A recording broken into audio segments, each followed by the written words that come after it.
The flight attendant's smug smile vanished as Jayden showed her his phone screen. "That's the CEO of Air Route on FaceTime right now," he said quietly. "He'd like to know why you're demanding my sister and I give up our first-class seats to that white couple." Before I dive into this unbelievable story, let me know where you're watching from in the comments. If you've ever experienced discrimination while traveling, hit that like button and subscribe to see more stories of people standing up for themselves. Now, let's get into how a routine first-class flight turned into a national conversation about racism in the airline industry. Jayden and Jasmine Howard weren't strangers to success. At 28 years old, the twin siblings had built their artificial intelligence startup from a dorm room project to a $40 million company in just 6 years. Their algorithm for detecting bias in automated decision systems had caught the attention of major tech firms across the country, earning them an invitation to speak at San Francisco's prestigious Tech Future conference. "I still can't believe we're headlining the main stage," Jasmine said, checking their itinerary on her tablet as their Uber approached Atlanta International Airport. Her braided hair was pulled back into a neat bun, complementing her tailored navy pantsuit. Jayden adjusted his glasses and grinned. "Believe it. We've earned this." He wore a matching navy suit, his short dreadlocks freshly trimmed for the occasion. "And this time we're flying in style." For the first time in their careers, the twins had splurged on first-class tickets. It wasn't just a luxury, it was practical. They needed to arrive rested and prepared for their presentation the following morning. "Terminal A, first-class check-in," Jayden told the driver as they pulled up to the departures area. The siblings grabbed their carry-ons and made their way into the bustling airport. The premium check-in counter was nearly empty, a stark contrast to the long lines at economy. As they approached, the attendant looked up, her welcoming smile faltering momentarily. "Economy check-in is over there," she said, pointing to the crowded area without looking at their tickets. "We're flying first class," Jasmine replied calmly, sliding their identification and boarding passes across the counter. The attendant's eyebrows rose slightly as she examined their IDs with unusual scrutiny. "These are first-class tickets. I'll need to see your credit cards as well." Jayden and Jasmine exchanged a familiar glance. It wasn't the first time their presence in premium spaces had been questioned, and it certainly wouldn't be the last. They had dealt with similar situations throughout their education at MIT and later as they built their company in Atlanta's competitive tech scene. "Is there a problem?" Jayden asked, his voice level but firm. "Just routine verification," the attendant replied, though they had noticed she hadn't asked the same of the older white gentleman who had checked in before them. After finally clearing security, they made their way to the exclusive first-class lounge. Again, at the entrance, they were stopped. "Membership cards, please," the attendant requested. "First-class passengers on flight AA 1034 to San Francisco," Jasmine explained, showing their boarding passes again. The lounge attendant examined their passes with the same unnecessary thoroughness before reluctantly waving them through. "Just another day," Jayden murmured as they found seats in the plush lounge. "Save your energy for the presentation," Jasmine replied with a small smile.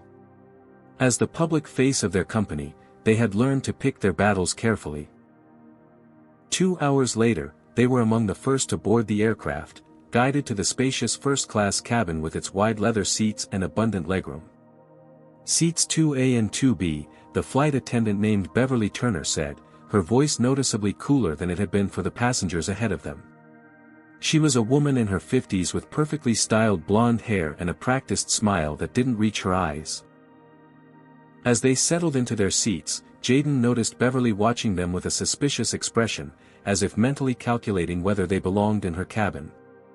When Jasmine asked for a pre-flight water, Beverly responded with a curt, "In a minute," before promptly serving an older white couple who had requested drinks after them. "Let it go," Jayden whispered when he saw his sister's jaw tighten. "Not worth it." The boarding continued smoothly until a commotion at the entrance to the first-class cabin caught everyone's attention. A middle-aged white couple was arguing with the gate agent. "This is ridiculous. We always fly first class, the man insisted loudly. I'm sorry, Mr. Blackwell, but your tickets are for economy. The flight is fully booked, the gate agent explained. Do you know how much money we spend with this airline every year? The woman chimed in, her diamond jewelry catching the light as she gesticulated dramatically. Beverly quickly approached the couple, her demeanor transforming into one of eager accommodation. Mr. and Mrs. Blackwell. What seems to be the problem? As the Blackwells explained their situation, Beverly's expression shifted from concern to determination. After a quick glance around the cabin, her eyes landed on Jayden and Jasmine. The twins were engrossed in their presentation notes when Beverly approached, a saccharine smile plastered across her face. Excuse me, she said, leaning in conspiratorially. I was wondering if you could do me a huge favor. Jayden looked up, already sensing what was coming. What kind of favor? Beverly's smile tightened. We have some very valued platinum members who usually fly first class with us, but there seems to have been a mix-up with their tickets today. I was wondering if you would be willing to move to economy, just this once. We'd be happy to offer you drink vouchers for your inconvenience. The implication was clear, the Blackwells deserved these seats more than Jayden and Jasmine did. And Beverly had already decided who should make the sacrifice. I'm sorry, but we purchased these seats specifically, Jasmine replied, maintaining her professional composure despite the insulting request. She held up her boarding pass. See. 2A and 2B. These are our assigned seats. Beverly's smile didn't waver, but her eyes hardened. Yes, I understand that, but the Blackwells are valued platinum members who fly with us weekly. They really need the space today, and I'm sure you young people wouldn't mind economy just this once. Actually, we would mind, Jayden interjected calmly. We paid for these seats because we're presenting at a major conference tomorrow morning. We need to arrive well rested. Beverly's tone shifted subtly, taking on a condescending edge. I understand you want to be comfortable, but sometimes we need to be accommodating to others. The Blackwells are important customers. And what are we? Jasmine asked, her voice still even but with an unmistakable undercurrent of tension. By now, other first-class passengers were watching the interaction with varying degrees of interest. Most seemed to be studiously avoiding eye contact, suddenly fascinated by their magazines or the contents of their carry-on bags. A few were watching with uncomfortable expressions, clearly registering the unfairness but unwilling to intervene. One passenger, however, wasn't pretending not to notice. In seat 3C, a Latino man in his 40s with salt and pepper hair had lowered his book and was openly observing the situation with a furrowed brow. Is there a problem here? He asked, directing his question to both Beverly and the twins. No problem at all, Dr. Torres, Beverly replied quickly, recognizing another frequent flyer. Just trying to accommodate some passengers. By displacing others who've paid for their seats? Dr. Torres asked pointedly. Beverly's smile became strained. It's just that the Blackwells usually fly first class, but they don't have first-class tickets today, do they? Jasmine interrupted, her patience wearing thin. Beverly's professional veneer cracked slightly. Listen, she said, lowering her voice and leaning closer to the twins. Between us, you might be more comfortable in economy anyway. The passengers in first class have certain expectations about their flying experience. The implication hung in the air, unmistakable and ugly. Are you suggesting we don't belong in first class? Jayden asked, his voice deadly quiet. I'm simply trying to create the most harmonious environment for everyone, Beverly replied, but her meaning was clear. From the front of the cabin, Warren Blackwell called out, Is there a problem? We'd really like to get settled. Beverly turned to them with a reassuring smile. Just working on a solution, Mr. Blackwell. When she turned back to the twins, her expression had hardened. Look, I've tried to be reasonable, but I need those seats. The Blackwells are personal friends of our regional director. You need our seats. Jasmine repeated incredulously. The seats we purchased with our money? You're causing a disruption, Beverly said, her voice taking on an authoritative tone. If you continue, I'll have to involve security. Dr. Torres stood up. I'm witnessing this entire interaction, and these passengers have done nothing disruptive. They're simply occupying the seats they paid for. Beverly shot him an irritated glance before returning her attention to the twins. This is your final opportunity to cooperate before I'm forced to take further action. Jayden and Jasmine exchanged a look, a silent communication born from a lifetime of facing such situations together. They both recognized the familiar pattern.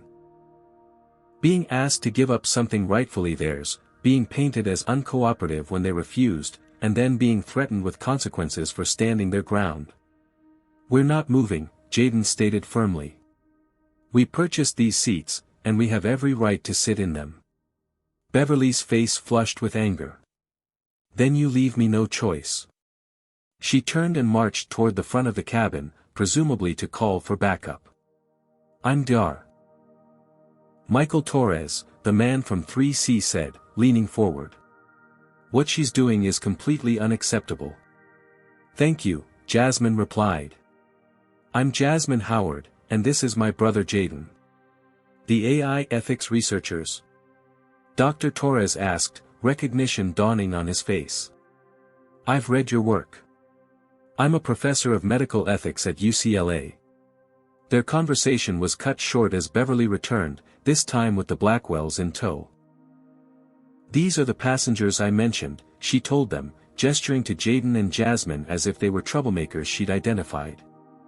Nancy Blackwell looked the twins up and down with an expression of entitled impatience. Surely you can sit in economy for one flight. We've had a very trying day, and we always fly first class. Except today, when you purchased economy tickets, Jasmine pointed out. Warren Blackwell's face darkened. We paid good money to fly this airline. We're platinum members and deserve those seats. And we paid good money for these specific seats, Jayden countered. Beverly crossed her arms. If you won't voluntarily relocate, I'll have to involve the captain and security. This is now a flight safety issue. How exactly is this a safety issue? Dr. Torres interjected. They're creating a hostile environment, Beverly replied without looking at him. By sitting in their assigned seats? Dr. Torres asked incredulously. Beverly ignored him. This is your last warning, she told the twins. Move to economy willingly, or face the consequences. Jasmine had heard enough. She pulled out her phone and began recording. What are you doing? Beverly demanded, her voice rising. Stop recording immediately. That's against airline policy. Actually, it's not, Jasmine replied calmly. I've reviewed your airline's policies thoroughly. There's no prohibition against passengers recording interactions with staff, particularly when they feel they're being discriminated against. Beverly's face contorted with rage. Turn that off right now, or I'll have you removed from this flight. Warren Blackwell stepped closer, pointing an accusatory finger. You people always make everything so difficult. We paid good money and we deserve those seats. You paid good money for economy seats, Jayden corrected him. We paid good money for these first-class seats. The difference is about $2,000 per ticket. Nancy Blackwell scoffed. As if you could afford. She caught herself, but the implication was clear. As if we could afford first class. Jasmine finished for her, still recording. Please, do elaborate on why you think that. While Jasmine continued recording, Jayden discreetly pulled out his own phone and began typing rapidly. Few people knew that his college roommate at MIT had been Thomas Williams, who was now the chief operations officer at Air Airlines, the very carrier they were flying with today. They had remained close friends over the years, with Thomas being one of the early investors in the twin startup. I'm texting our attorney, Jayden announced loudly, though he was actually messaging Thomas about the situation. And copying the NAACP, since this appears to be a clear case of racial discrimination. Beverly's eyes widened slightly, but she doubled down. This has nothing to do with race. This is about accommodating our valued platinum members. By displacing paying customers based on how they look. Dr. Torres interjected. I've flown first class with this airline over 100 times, and I've never seen staff ask passengers to give up their seats for other passengers who didn't purchase them. By now, the confrontation had drawn the attention of everyone in the first-class cabin and several curious onlookers from the economy section. A few passengers had begun surreptitiously recording the interaction on their phones. Beverly seemed to realize she was losing control of the situation. I need to speak with the captain, she announced, before hurrying toward the cockpit. This is ridiculous, Nancy Blackwell complained loudly. We shouldn't have to wait like this. Perhaps you should take your assigned seats in economy, another passenger suggested, breaking the bystander silence. Warren Blackwell turned to the speaker, a middle-aged Asian woman. Mind your own business, he snapped. Jasmine continued recording as Jayden checked his phone. Thomas is calling the CEO right now, he whispered to his sister. Beverly returned moments later with a tall, stern-looking man in a captain's uniform. I'm Captain William Carver, he announced.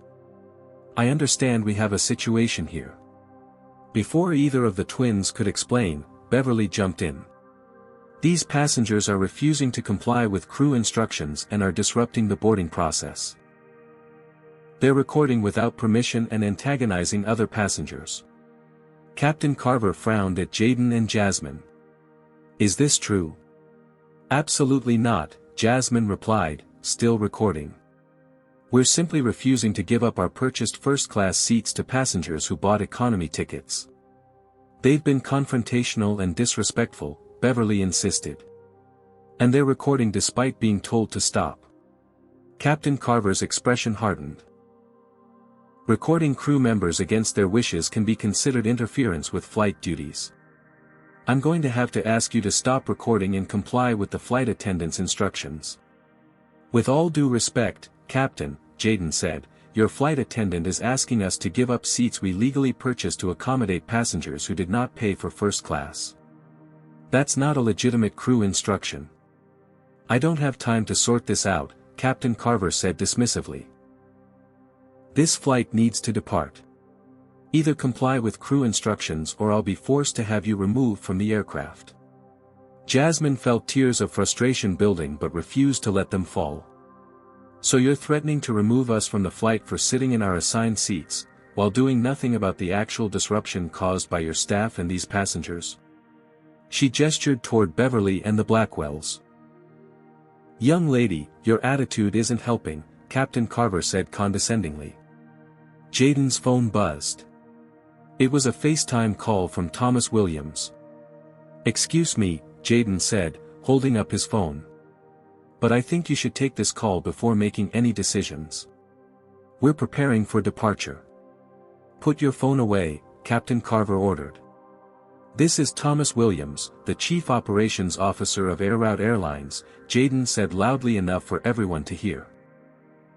And he'd like to speak with you immediately. A flash of uncertainty crossed Captain Carver's face. The COO. That's right, Jayden confirmed, answering the call and turning the screen toward Beverly and the captain. Thomas, can you hear me? Loud and clear, Jayden, Thomas's voice came through clearly. Is that Captain Carver and Flight Attendant Turner I see? The color drained from Beverly's face as she realized who was on the line. This is Captain Carver, the pilot confirmed, his authoritative tone suddenly replaced with caution. How can I help you, sir? You can start by explaining why 2 first-class passengers are being asked to give up their seats to economy passengers, Thomas replied, his voice stern. And why they're being threatened with removal from the flight for refusing. There seems to be some confusion, Beverly began. There's no confusion, Ms. Turner, Thomas interrupted. I'm looking at the passenger manifest right now.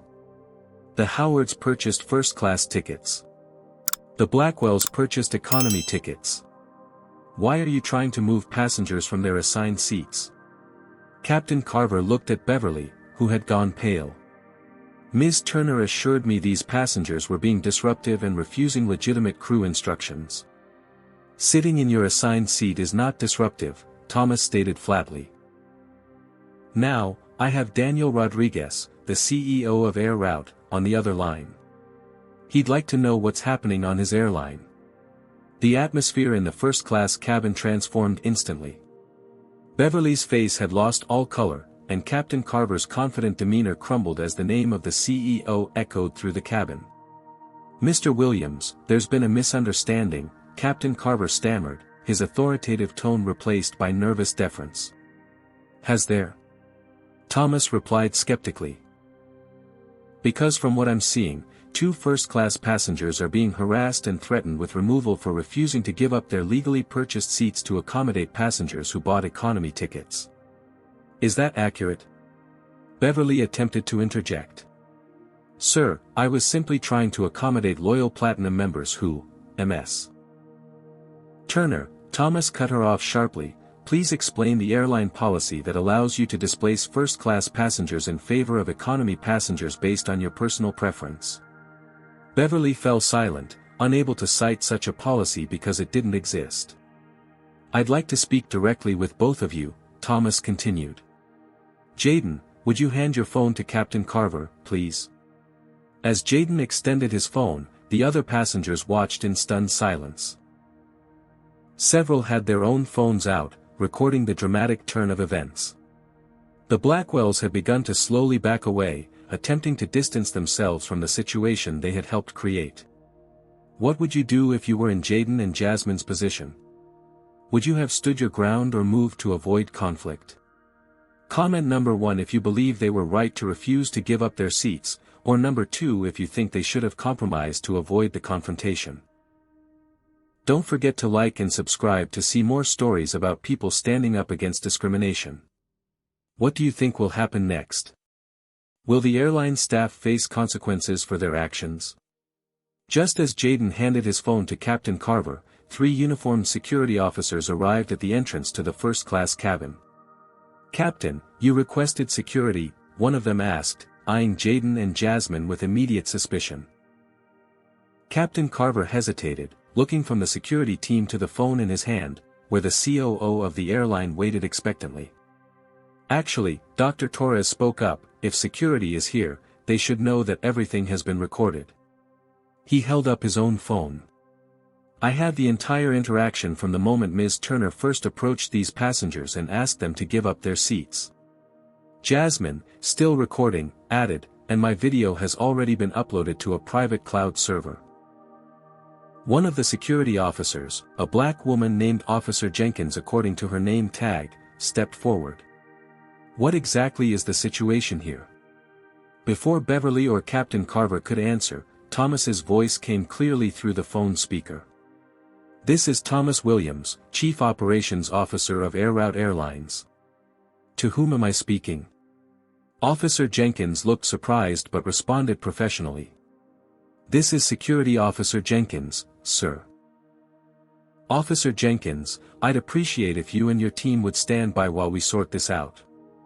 There's been a serious breach of company policy and possibly civil rights violations occurring on this flight. The security team exchanged glances, their initial aggressive stance toward the twins noticeably softening.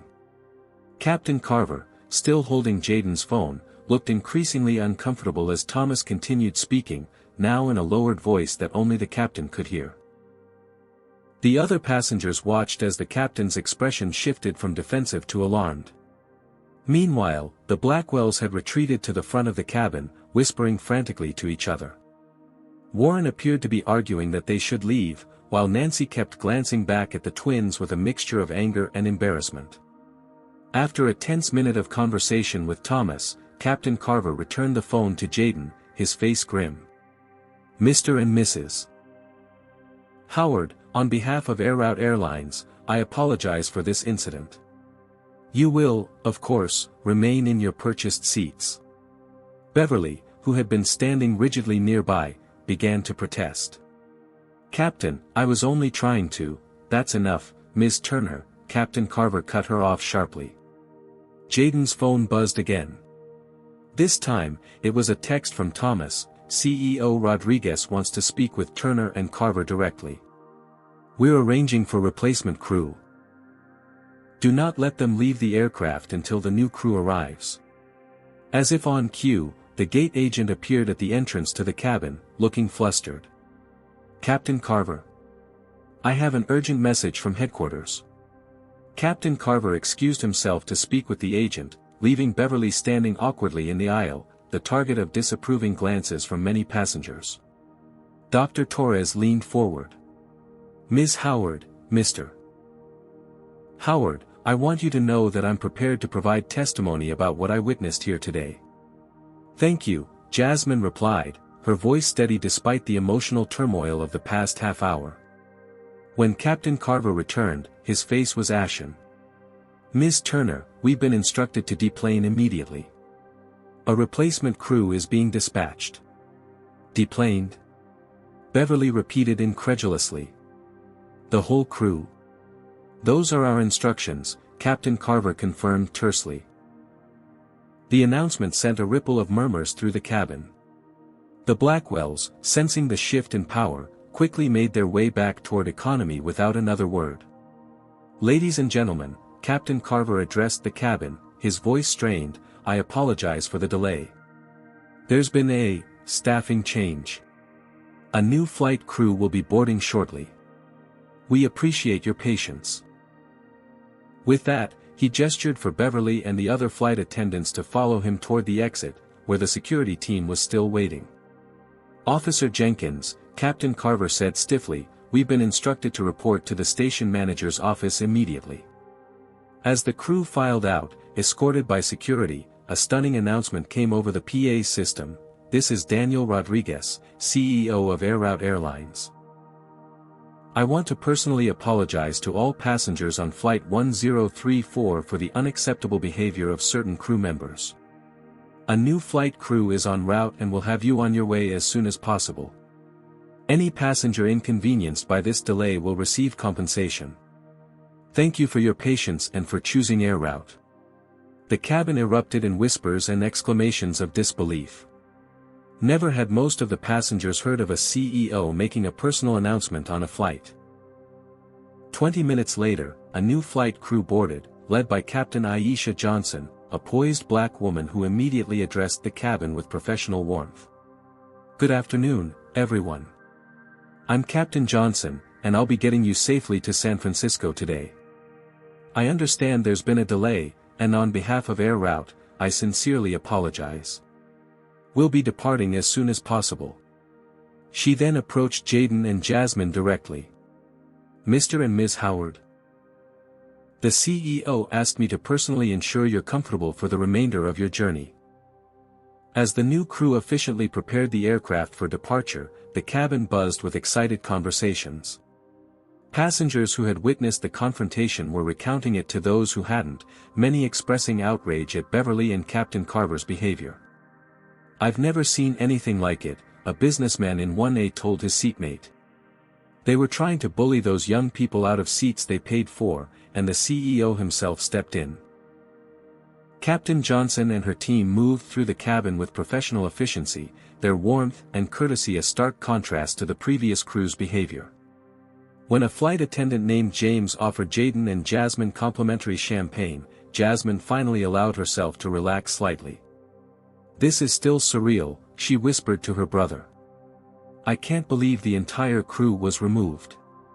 Jayden nodded, checking his phone one last time before airplane mode. "Thomas says the CEO is furious. Apparently, there have been other complaints about Beverly, but nothing this blatant." In economy class, the Blackwells had been quietly reseated in their original assignments. A few passengers who had heard about the incident were giving them disapproving looks, causing Nancy to hide behind a magazine while Warren stared straight ahead, jaw clenched in humiliation. Dr. Torres approached the twin seats before takeoff. "I've written down my contact information," he said, handing Jasmine a business card. "I'd be happy to provide a statement about what I witnessed." That kind of discrimination has no place anywhere, especially not on a commercial airline. Thank you, Dr. Torres, Jayden replied, genuinely moved by the man's support. It means a lot that you spoke up. Too many people stay silent, Dr. Torres said with a sad smile. Change only happens when people refuse to accept injustice. As he returned to his seat, Jasmine felt the emotional weight of the confrontation finally catching up to her. Her hands began to tremble slightly, and she took a deep breath to steady herself. You okay? Jayden asked quietly, noticing his sister's distress. Just processing, she replied, her voice barely audible. You know how it is. You stay strong in the moment because you have to, and then. Jayden squeezed her hand. I know. But we did the right thing. And we're still going to nail that presentation tomorrow. The aircraft finally pushed back from the gate, 3 hours behind schedule. As they taxied toward the runway, Jasmine closed her eyes, trying to center herself. The adrenaline was wearing off, leaving her drained. What neither twin realized was that while they had been dealing with the situation on board, the incident had already begun spreading online.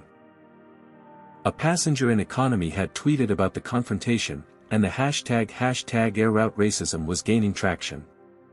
By the time they reached cruising altitude, their phones safely in airplane mode, the story had been picked up by several news outlets. Captain Johnson's voice came over the intercom as they reached cruising altitude. Ladies and gentlemen, we've reached 33,000 feet.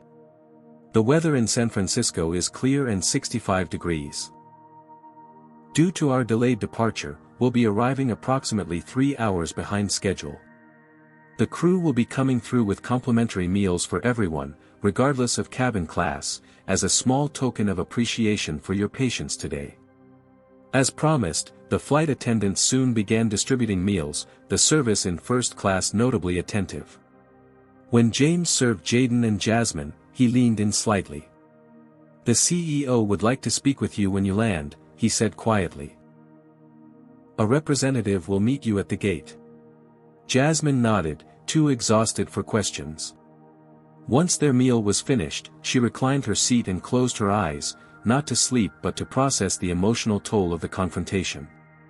Jayden, meanwhile, was checking their presentation notes, trying to refocus on the conference. Their session was scheduled for 10 a.m. the following morning, leaving them precious little time to recover from this ordeal and prepare mentally. We should revise the section on real-world impacts of bias, he murmured to Jasmine. We just lived through a perfect case study. She opened her eyes and managed a small smile. From victims to experts in one day. When they finally landed in San Francisco, the pilot's announcement included an unusual addition. Ladies and gentlemen, on behalf of Air Route Airlines and CEO Rodriguez, we once again apologize for today's delay. As you deplane, you'll find customer service representatives ready to assist with any connections you may have missed and to provide compensation vouchers. Thank you for your patience and understanding. As promised, when Jayden and Jasmine exited the jetway, a professionally dressed woman was waiting for them. Mr. and Ms. Howard. I'm Samantha Wilson, Executive Assistant to CEO Rodriguez. He'd like to speak with you immediately, if you're willing. They followed her to a private airport lounge, where a video conference had been set up. Daniel Rodriguez, a distinguished-looking man in his 60s, appeared on the screen.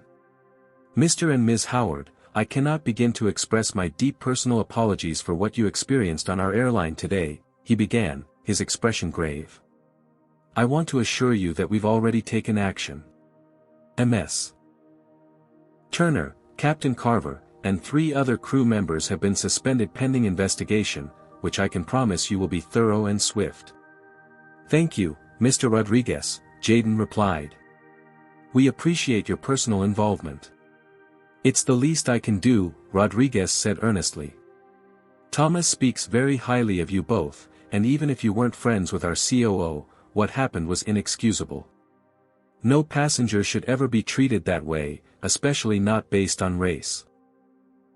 As they spoke with the CEO, their phones began buzzing incessantly with notifications.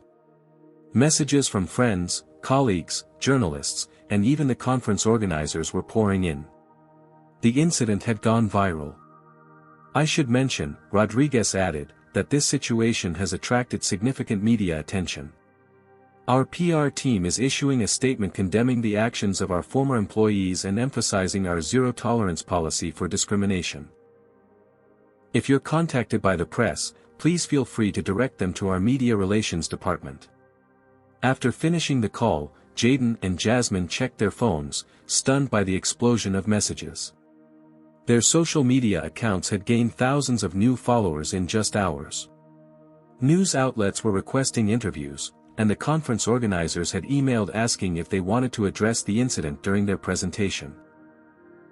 "This is overwhelming," Jasmine murmured as their Uber drove them to their hotel. "All we did was refuse to give up seats we paid for." And exposed ongoing discrimination in the process, Jayden added. "People are responding because this happens every day, in small ways and large. We just happen to have the receipts, and the connections, to make people listen." By the time they checked into their hotel, they were both exhausted. Tomorrow would bring new challenges. The conference presentation they traveled for, media inquiries about the incident, and the beginning of what promised to be a significant public conversation about race, privilege, and accountability.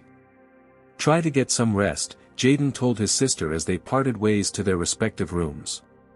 "Tomorrow's going to be intense." What neither realized was just how intense it would become, as forces were already aligning against them in response to their stand. The next morning arrived too quickly. Jasmine woke to over 200 new emails and dozens of missed calls. She had managed only 4 hours of fitful sleep, her mind replaying the confrontation on the plane in an endless loop. In the bathroom mirror, she noted the dark circles under her eyes and sighed. Their presentation was in 3 hours, and she felt nowhere near ready. She texted Jayden, "Breakfast in 20. We need to prep." They met in the hotel restaurant, both clutching tablets containing their presentation materials. Jayden looked as tired as she felt. "How are you holding up?" he asked as they were seated. "Been better," Jasmine admitted. "You?" "Same. But we've got work to do." He turned his tablet toward her. "I've been monitoring the situation online. The video has over 2 million views already." Jasmine scrolled through the news articles he'd compiled.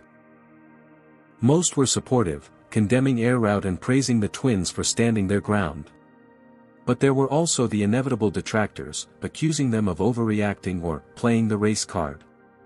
"We need to focus on the conference," she said firmly, pushing the tablet aside. "That's why we're here. We can deal with this afterward." Jayden nodded in agreement, and they spent the next hour reviewing their presentation on algorithmic bias in AI systems. Their research demonstrated how seemingly neutral algorithms could perpetuate and even amplify existing societal biases when trained on biased data sets. "The irony isn't lost on me," Jasmine remarked as they finished their meal. "We literally experienced the human version of what we're presenting about." As they entered the conference center, they immediately sensed the difference in how people were reacting to them. Attendees who might have ignored them yesterday were now watching them with interest, whispering to colleagues as they passed. "Jayden and Jasmine Howard?" A conference organizer approached them eagerly. "We've had tremendous interest in your session since yesterday. We've moved you to the main hall to accommodate the larger audience." "Larger audience?" Jasmine repeated, a fresh wave of anxiety washing over her. "Yes, registration for your talk has tripled overnight," the organizer explained excitedly. "People are very interested in what you have to say, especially in light of recent events." As they were led to the speaker's preparation room, Jayden whispered, "No pressure or anything." In the prep room, they encountered Franklin Pierce, a prominent venture capitalist known for his investments in AI startups. Pierce had expressed interest in their company months ago, and they had scheduled a meeting with him during the conference to discuss potential funding. "Ah, the Howard twins," Pierce greeted them with an artificial smile. "Quite the entrance you've made to San Francisco. Not by choice, Jayden replied evenly. Pierce waved a dismissive hand. Of course, of course. These things happen. But I must say, I'm concerned about the temperament displayed in that viral video. In the startup world, we value professionalism above all. Jasmine felt her back stiffen. I'm sorry, Mr. Pierce, but are you suggesting that standing up against discrimination is unprofessional? Pierce's smile didn't reach his eyes. Not at all. I'm merely observing that the ability to handle pressure without creating public spectacles is crucial for founders seeking investment. Your reaction has certainly generated publicity, but is it the kind that builds a stable company? Before either twin could respond, another voice joined the conversation. I'd say standing firm on principle demonstrates exactly the kind of leadership investors should value. They turned to see a tall white man in his 30s approaching, Alex Harrington, founder of RightPath AI, their primary competitor. Alex, Jayden acknowledged with a nod, instantly wary. Their companies had been rivals for years, competing for the same clients and investment dollars. Quite the story, Alex continued, his tone friendly but his eyes calculating. Though I wonder if perhaps a more diplomatic approach might have served everyone better. After all, customer service issues happen all the time without becoming national news. Customer service issues? Jasmine repeated incredulously. Is that what you call racial discrimination? Alex held up his hands in mock surrender. I'm just saying, in business, sometimes it's better to be pragmatic than principled. Especially when seeking investment. He glanced meaningfully at Pierce. The implication was clear, Alex was using the incident to undermine them with a potential investor, recasting their stand against discrimination as a liability rather than a demonstration of integrity. As Alex and Pierce moved away, continuing their conversation in lowered voices, Jasmine felt a wave of nausea. I need a minute, she whispered to Jayden, hurrying toward the bathroom. Inside a stall, she leaned against the wall, trying to control her breathing as panic threatened to overwhelm her. The combination of yesterday's confrontation, the viral attention, the enhanced scrutiny at the conference, and now the realization that their business might suffer was too much. Her phone buzzed with a text from Jayden, 15 minutes until we present. You okay? She forced herself to take deep breaths. I'll be right there, she replied, though she felt anything but ready. When she returned to the prep room, Jayden was waiting with concern etched on his face. We don't have to do this, he said quietly. We can ask to reschedule. Jasmine shook her head firmly. No. That's exactly what they want, for us to break down, to look unprofessional. We're doing this. A new determination had replaced her panic. But I think we need to modify our presentation. Jayden raised an eyebrow. How so? We're not going to pretend yesterday didn't happen, she said. We're going to use it. It's the perfect real-world example of the biases we're trying to address in technology. For the first time since the incident, Jayden smiled genuinely. Now that's the sister I know. They spent their remaining minutes quickly revising their slides, incorporating their experience as a case study in how bias manifests in decision-making systems, both human and digital. When they were called to the stage, they were greeted by a packed auditorium, far larger than they had originally anticipated. Jasmine felt her heart racing but pushed through the anxiety. This was too important to let fear win. Jayden began their presentation confidently.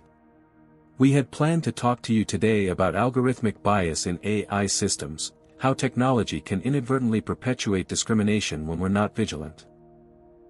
We're still going to cover that material, but first, we want to share a real-world example that happened to us just yesterday, which perfectly illustrates why this work matters. As they recounted their experience, the audience listened with rapt attention. Even those who had seen the viral video were captivated by hearing the story directly from those who had lived it. The parallel to algorithmic bias is clear, Jasmine explained. Just as that flight attendant made assumptions about who belonged in first class based on race, algorithms can make biased determinations based on data that reflects historical discrimination. And just like the airline had policies against such discrimination that were ignored in practice, having ethical AI guidelines isn't enough if they're not rigorously enforced in real-world applications. Their revised presentation resonated powerfully with the audience. By connecting their personal experience to the technical concepts they were discussing, they made abstract ideas about bias and fairness concretely understandable. As they concluded to thunderous applause, Jasmine caught sight of Franklin Pierce in the audience. His expression was unreadable, but he was no longer smiling dismissively. Beside him, Alex Harrington looked distinctly uncomfortable. They had transformed what could have been a devastating setback into their most powerful presentation yet. But as they would soon discover, the repercussions of their stand against discrimination were only beginning to unfold. The standing ovation lasted nearly 2 minutes. As Jayden and Jasmine left the stage, conference attendees rushed forward, eager to speak with them. Some offered congratulations on their presentation, while others expressed outrage about the discrimination they had faced. "That was brilliant," said a young black woman who introduced herself as a computer science graduate student. "You turned your experience into a teaching moment." "I've dealt with similar situations but never had the words to explain why it matters in our work." Conference organizers had to intervene, creating a path for the twins to exit as the next session needed to begin. In the hallway, they were immediately approached by journalists who had attended the presentation. "Ms. Howard, would you mind commenting on Air Route's announcement that they've terminated the employment of several staff members involved in yesterday's incident?" asked a reporter from Tech Insider. "They've what?" Jayden asked, caught off guard. The reporter held up her phone, displaying a breaking news alert: Air Route Airlines terminates employment of flight attendant and captain following viral discrimination incident. Before they could respond, their phones buzzed simultaneously. A text from Thomas Williams: "Call me ASAP. Media situation escalating." Excusing themselves, they found a quiet corner to call Thomas. "You're everywhere," he said without preamble when they connected. "Every news outlet, social media platform, you name it." Daniel had to issue a statement this morning after Air Route stock dropped 15% at opening. 15%? Jasmine repeated, stunned. "The video hit at the worst possible time," Thomas explained. "There's been a surge in reports about discrimination in the airline industry, and your incident became the perfect example. Investors are panicking about potential lawsuits and boycotts." "What did the statement say?" Jayden asked. "That Beverly, Captain Carver, and 3 other staff members have been terminated effective immediately, and that Air Route is launching a comprehensive review of its training and customer service policies." Daniel also announced a new executive position focused on diversity and inclusion. Jasmine sat down heavily. "This is a lot. It's about to be more," Thomas warned. "The terminated employees are already claiming they were fired without due process. Beverly gave an interview this morning suggesting you two were actually the aggressors and edited the video to make her look bad." "That's ridiculous," Jayden protested. "Multiple passengers recorded what happened." "I know," Thomas assured him. "We have all the evidence we need. But be prepared, this is going to get uglier before it gets better." As if on cue, Jasmine's phone lit up with a notification from Twitter. Someone had posted, "These entitled millennials ruined 5 people's careers because they wanted attention. #boycott Howard AI." The twins spent the rest of the conference day alternating between professional networking and managing the growing media situation. Every conversation eventually turned to the incident, overshadowing the research they had come to present. By evening, they returned to their hotel exhausted, only to find several messages from the front desk. One was from Franklin Pierce, canceling their meeting scheduled for the following day. The brief note simply stated, "Upon reflection, I don't believe your company's public profile aligns with my investment strategy at this time." "Well, there goes our Series B funding," Jayden said, dropping the message on the desk. Jasmine checked her laptop and grimaced. It gets worse. Look at what Alex Harrington tweeted. The tweet read, "While discrimination is never acceptable, professional conduct is essential in the tech industry. At RightPath AI, we solve problems through innovation and collaboration, not public confrontation. #TechWithIntegrity." He's using this to poach our investors, Jayden realized. The next morning brought little relief. Hate mail had begun flooding their company email, with subject lines ranging from race baiters to explicit threats. Multiple messages accused them of playing the race card to gain publicity for their company. More concerning were the death threats, some graphic enough that Jasmine forwarded them to hotel security. By noon, the hotel manager approached them in the business center. "Mr. and Ms. Howard, I need to speak with you privately," he said, his expression grave. In his office, he explained that the hotel had received 3 bomb threats specifically mentioning the twins. "We've alerted law enforcement, but for your safety and that of our other guests, we recommend relocating you to one of our sister properties under different names." That afternoon, they checked into a new hotel under the names provided by the hotel's security team. Their presentation at the conference was complete, but they had planned to attend the remaining 2 days of sessions. Now, those plans seemed impossible. "Maybe we should just go home," Jasmine suggested as they settled into their new room. Jayden shook his head. "If we leave now, it looks like we're running away. Like we did something wrong." "We didn't do anything wrong," Jasmine exclaimed, her frustration boiling over. "We literally just sat in seats we paid for." "I know," Jayden said softly. "But now we have to decide if standing up for ourselves was worth the consequences." Jasmine was quiet for a long moment. "If we hadn't stood up, we'd still face discrimination. The only difference is that no one would be talking about it." She straightened her shoulders. "I'm not sorry we did it. I'm just sorry about how people are reacting." Their phones rang simultaneously, a conference call from their small team back in Atlanta. "We've had 3 clients call to pause their contracts," their operations manager reported grimly. "They're citing concerns about controversy affecting their brands." After the call, the twins sat in silence, the weight of the situation settling heavily on them. What had begun as a simple refusal to give up their seats had cascaded into threats to their personal safety, their company's future, and their professional reputations. "Do you regret it?" Jasmine asked quietly. "Standing our ground?" Jayden thought for a moment before answering. "No. But I'm starting to understand why so many people don't." That night, as they tried to sleep in an unfamiliar hotel room under assumed names, both wondered what the coming days would bring, and whether their stand for dignity would ultimately cost them everything they had worked for. 1 week after the incident, Jayden and Jasmine found themselves in a sleek conference room at AirRoute's San Francisco headquarters. Across the table sat 3 members of the airline's legal team, led by Senior Vice President and General Counsel Patricia Morgan. "Thank you for meeting with us today," Morgan began, her tone professionally cordial. "We want to resolve this situation as quickly and amicably as possible." Jayden nodded but remained guarded.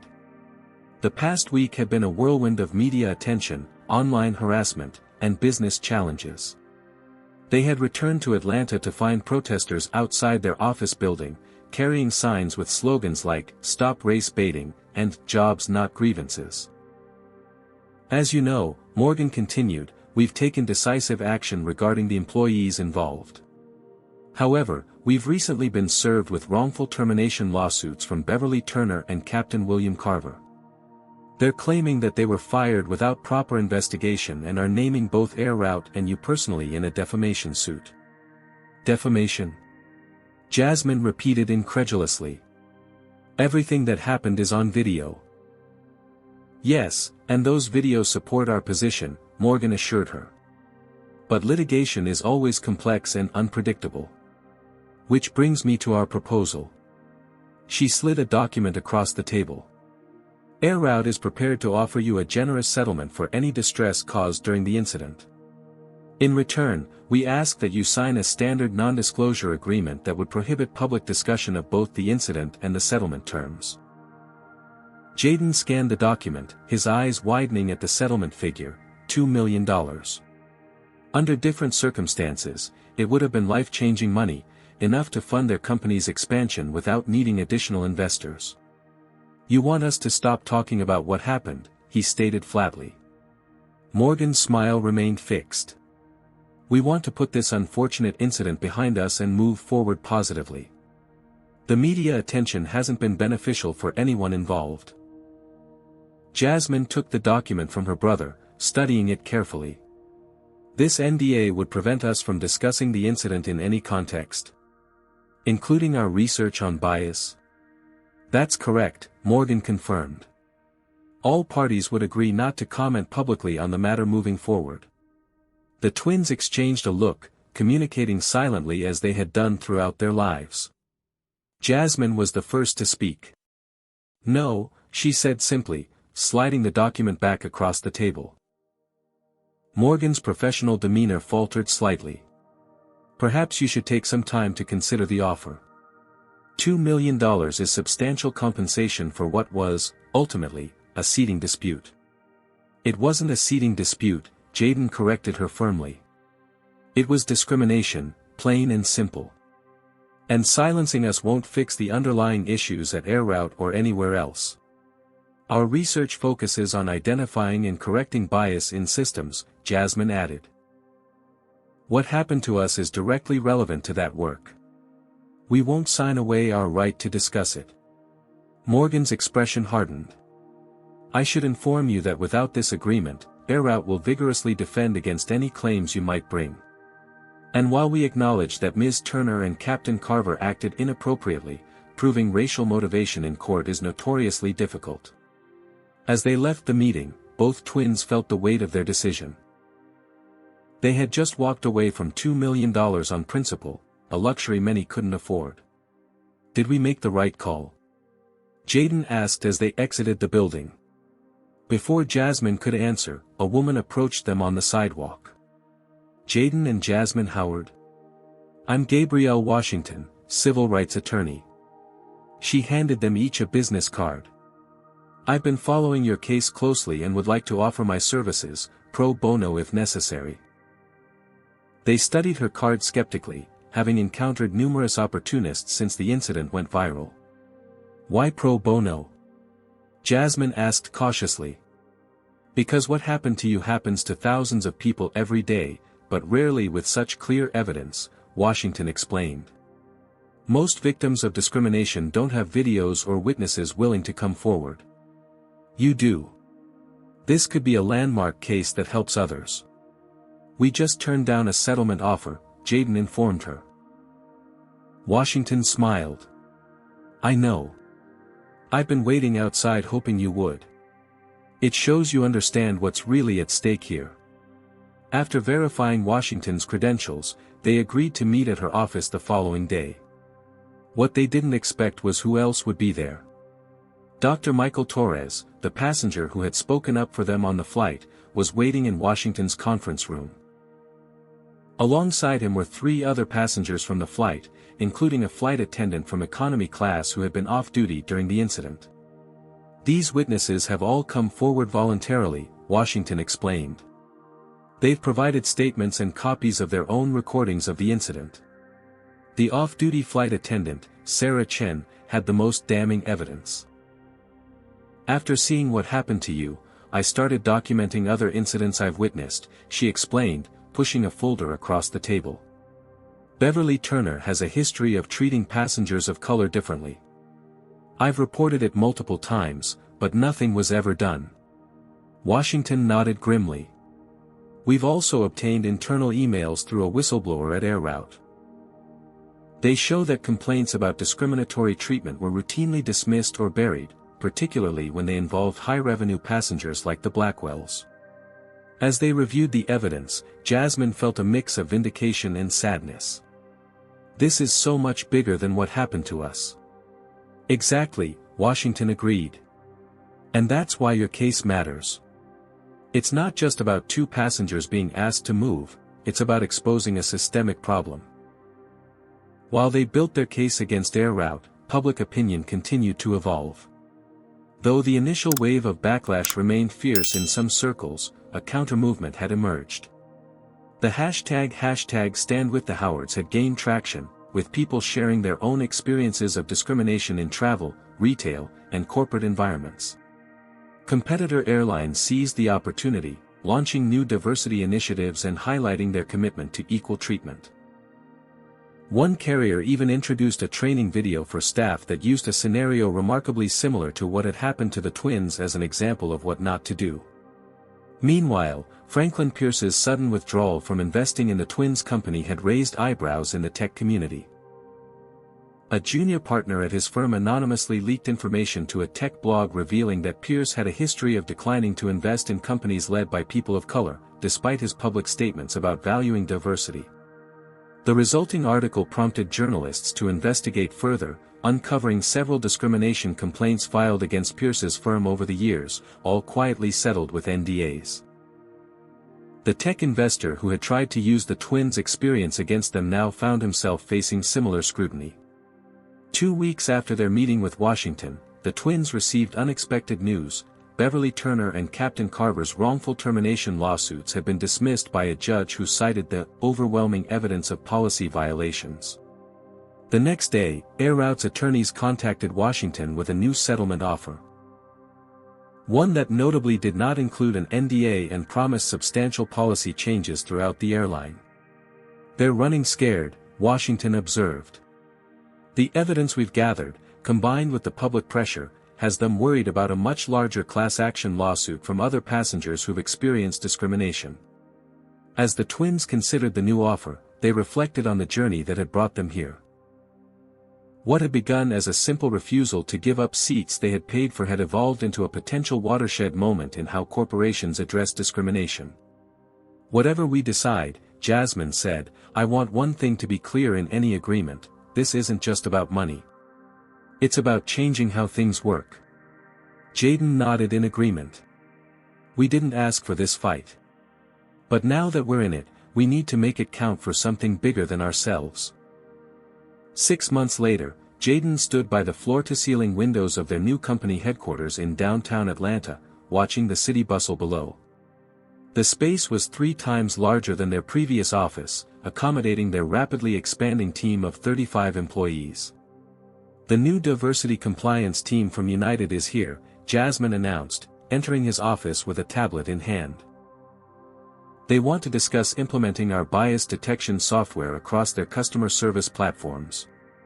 Jayden smiled. "That makes 3 major airlines now. Funny how things work out."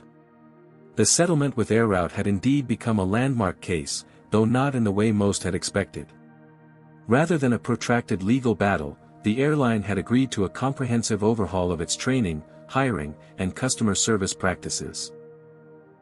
With the Howard twins company providing the AI tools to identify patterns of bias in everything from seat assignments to complaint resolutions.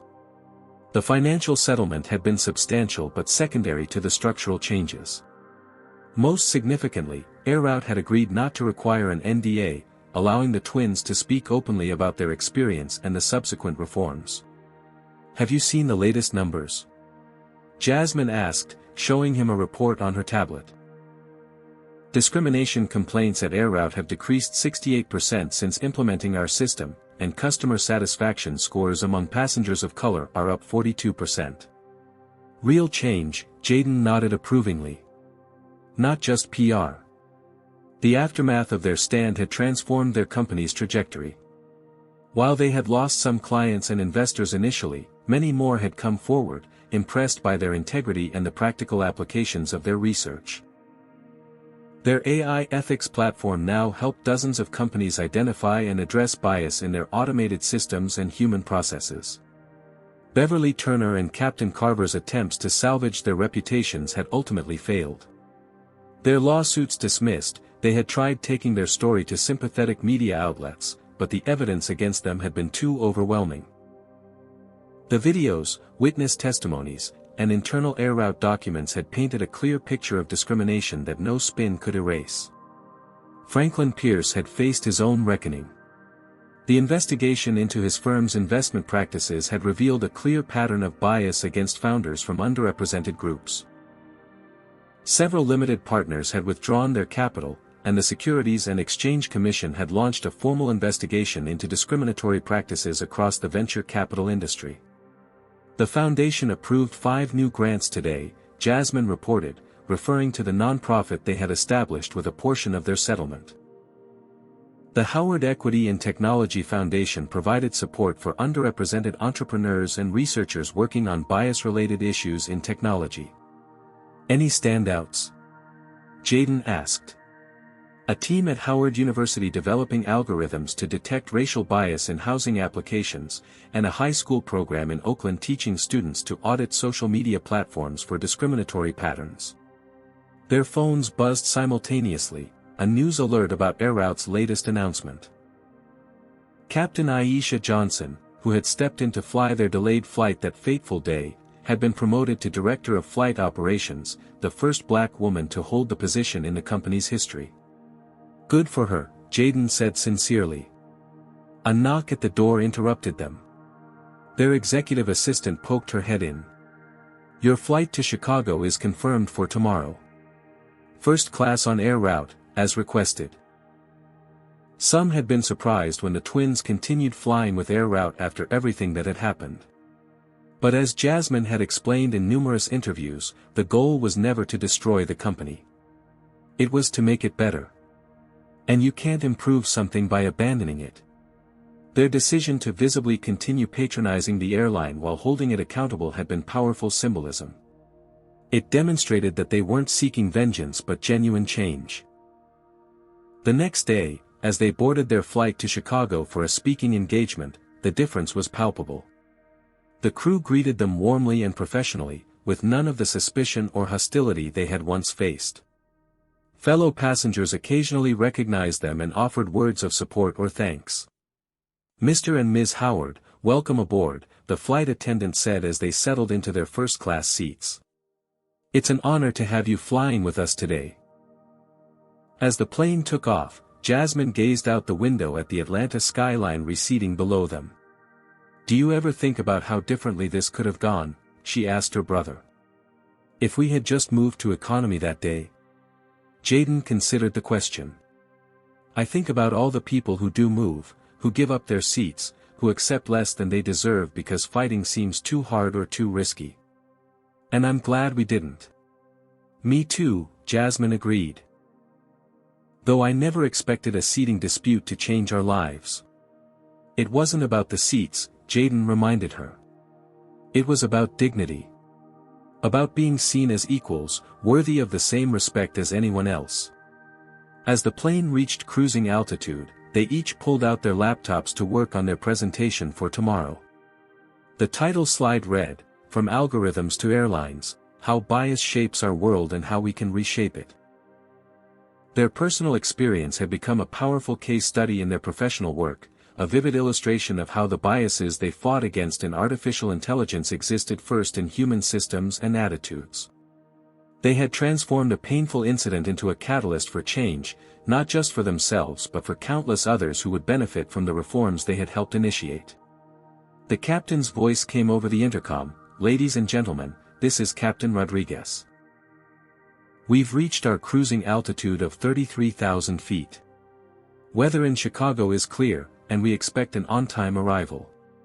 On behalf of everyone at Air Route, thank you for flying with us today. Jasmine and Jayden exchanged a smile. There was still much work to be done, many battles yet to fight in technology, in business, and in society. But today, in this moment, they could appreciate how far they had come, and the doors they had opened for others to follow. This powerful story reminds us that discrimination often happens in everyday moments when people least expect it. Jayden and Jasmine's experience shows that standing your ground can be costly but necessary for meaningful change. They faced severe backlash, threats, lost business opportunities, and public scrutiny, yet their courage ultimately transformed an airline's policies and created ripple effects across an entire industry. The twins could have moved seats and avoided conflict, as many do daily when facing discrimination. Instead, they recognized that accepting small injustices perpetuates larger systemic problems. Their stand wasn't just about 2 seats, it was about human dignity and equal treatment regardless of race.